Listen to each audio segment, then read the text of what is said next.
A mother, a lover, a killer. Pamela Selani's story begins with a betrayal, an infection, and a deadly plan that would stretch over 4 years. By 2020, a hidden grave in her backyard would reveal the horrifying truth. 3 lives, all taken in cold blood. What drove Pamela to murder the men she once loved? And what shocking confession unraveled the truth of these murders after years of lies and deceit? Pamela Selani, a woman who once sought love, companionship, and peace, turned into a killer. From the moment she learned she was infected with HIV in 2016, her life took a dramatic and deadly turn.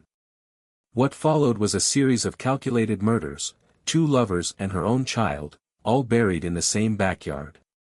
For 4 years, the truth stayed buried beneath the soil of her home, until a chilling confession in 2020 brought it all to light. This is the haunting story of Pamela's twisted quest for revenge, and the shocking realization that would shatter the lives of those closest to her. Join us as we uncover how a mother's rage, a lover's betrayal, and a family's darkest secrets would lead to a web of lies and death. Pamela Selani's life started in South Africa, a place ravaged by the HIV epidemic. Growing up in a rough, unforgiving neighborhood, Pamela's early years were defined by hardship, betrayal, and the desperate desire for love and stability. She faced challenges from an early age, surrounded by a community where relationships were fragile, and trust was often broken. When Pamela finally found love, it came with its own set of problems. Michael Changisa, from Malawi, her first lover, was a man who promised her stability but gave her only turmoil. The both shared an apartment which Michael had rented and invited Pamela and her 3 kids to come live with him as a fae. Eventually, Pamela contracted HIV, from her lover Michael, and her world began to spiral. The virus became her tool of vengeance. But instead of feeling guilt, Pamela saw it as a way to settle a score. Michael's life would soon be over, and Pamela had already made her peace with the actions she was about to take. In 2017, Pamela met Gift Firai, a man who was meant to bring her happiness and stability. But once again, things turned dark. Gift grew violent, abusive, and controlling. He, too, would become another target for her twisted sense of revenge. Pamela found herself plotting again, this time with a trusted accomplice, her first son. In 2016, when Pamela learned of her HIV diagnosis, it wasn't the wake-up call that many might expect. Instead of turning to the support systems around her, she saw it as an opportunity. An opportunity to destroy the lives of the men she had once loved. She had no remorse as she knowingly infected Gift. Both men, now living with the virus, were left to suffer the consequences of her actions. But Pamela didn't stop there, her mission had only just begun. As Michael's condition worsened, the devastation of his diagnosis took a toll on him. The relationship between him and Pamela fell apart. For her part, she showed little remorse. She had made her mark. With Gift, things played out differently. He, too, was diagnosed with HIV, but his reaction was one of rage. He blamed Pamela, but she had already moved on. He, too, became a pawn in her game. Pamela's life began to center around this revenge. Her emotions, twisted and darkened by years of betrayal and pain, were now focused on eliminating the men who had been a part of her life.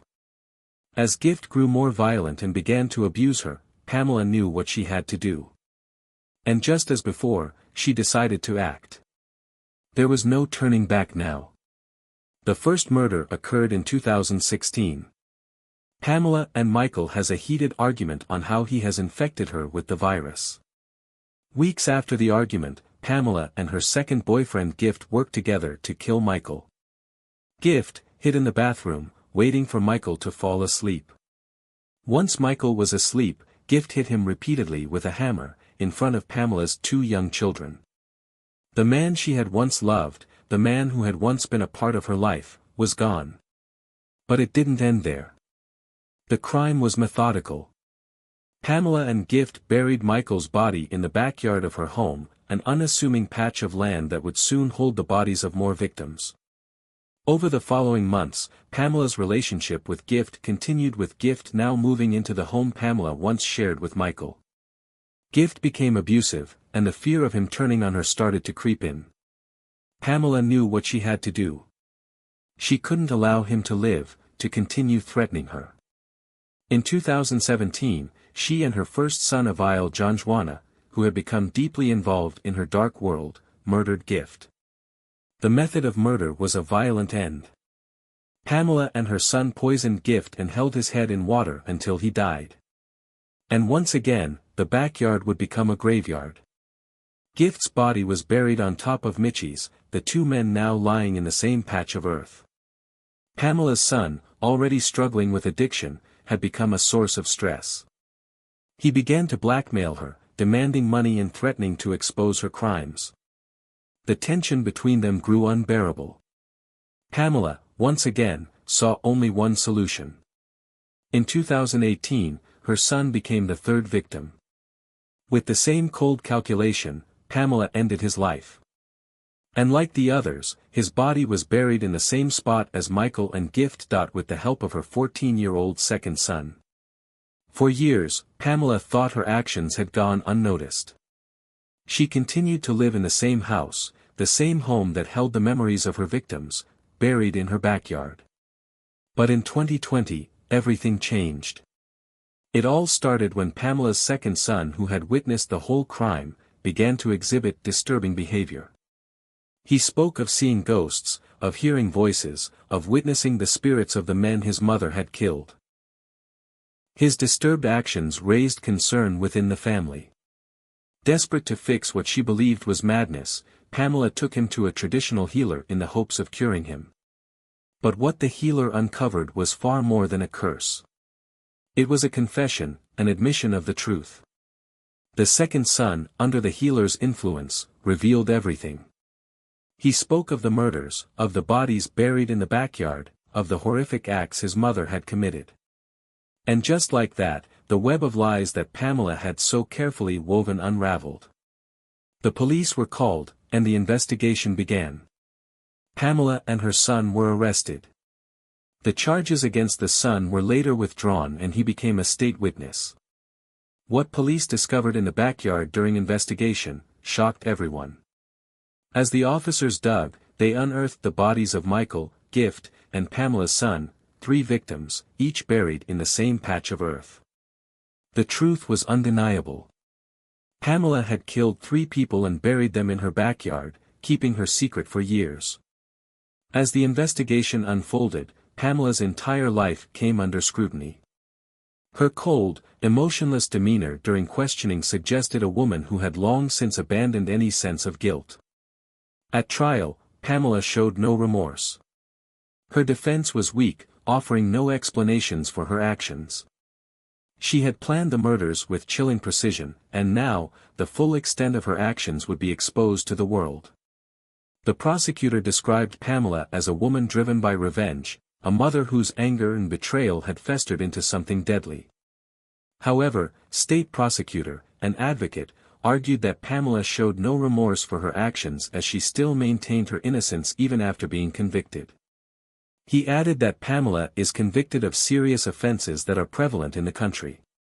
Therefore, asked the court not to deviate from the prescribed minimum sentence and should consider the outcry of society regarding gender-based violence.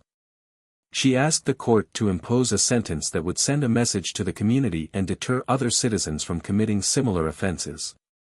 During the sentencing, the judge said it was unfortunate that the trial had no victim impact statements. The family of the 2 deceased are not traceable, so I am of the view that tells that they were not informed about the deaths and they did not get the opportunity to bury their loved ones, and that they might be still out there looking for their loved ones, he said. The judge described Pamela as an evil human being who does not care about the rights of others and that it was a small mercy that her 14-year-old son was not murdered too. The accused is not a suitable candidate for rehabilitation, and this is confirmed by the investigating officer report. I find it strange that there can be a person who can kill 2 lovers and her son, and continue with her life like nothing happened, he said. The jury deliberated, and Pamela was found guilty of 3 counts of murder. The judge sentenced her to 3 life sentences and an additional 5 years for defeating the ends of justice. Pamela Selani's story is a testament to how a combination of betrayal, manipulation, and rage can turn a person into something unrecognizable. What began as a pursuit of love and stability ended in a series of murders that left a trail of destruction. 3 lives were lost, and the truth remained buried for years, hidden beneath the soil of Pamela's backyard. Do you think Pamela's actions were the result of the life she lived, or was it simply the culmination of her own choices? Let us know your thoughts in the comments below. And if you want to hear more true crime stories, don't forget to like, share, and subscribe.